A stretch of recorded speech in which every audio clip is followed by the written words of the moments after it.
नाशिक जिल्ह्यातील नांदगाव इथं येत्या 30 तारखेला मुख्यमंत्री एकनाथ शिंदे यांच्या हस्ते छत्रपती शिवाजी महाराजांच्या पुतळ्याचं अनावरण होणार आहे। ओएसिस फर्टिलिटीच्या तज्ञांनी IVF उपचार पद्धतीद्वारे 1 लाखांहून अधिक जोडप्यांना मातृत्व प्राप्तीचा आनंद दिला आहे। मोफत अपॉइंटमेंट बुक करण्यासाठी आजच संपर्क साधा। नांदगाव इथे बसवण्यात आलेला छत्रपती शिवाजी महाराजांचा हा पुतळा धुळे शहरातील सरमत पाटील यांनी तयार केलाय। ब्रॉन्झ धातूपासून या पुतळ्याची निर्मिती करण्यात आली आहे। तब्बल 12 ते 13 टन धातू यामध्ये वापरण्यात आलेत। पुतळ्याला कोणताही धक्का लागू नये यासाठी पुतळ्याच्या आतमध्ये रॉडही वापरण्यात आले आहेत। पुढचे अनेक वर्ष या पुतळ्याचं आयुष्य असेल अशी माहिती सरमत पाटील यांनी दिली आहे।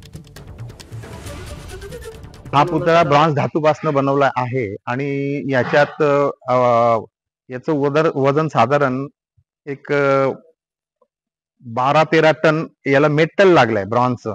आणि आतमध्ये बरचसं आर्मिचर असतं, जे लोखंड आर्मिचर म्हणतो। ही फक्त एक प्रकारची स्किन असते मेटल, म्हणजे आतमध्ये त्याचं स्केलेटन असतं, म्हणजे हाडं जे मजबूत असायला हवे। तर ते सगळं आतमध्ये भरीव रॉड टाकलेले आहेत, गर्डर्स टाकलेले आहेत। एबीपी माझा, उघडा डोळे बघा नीट।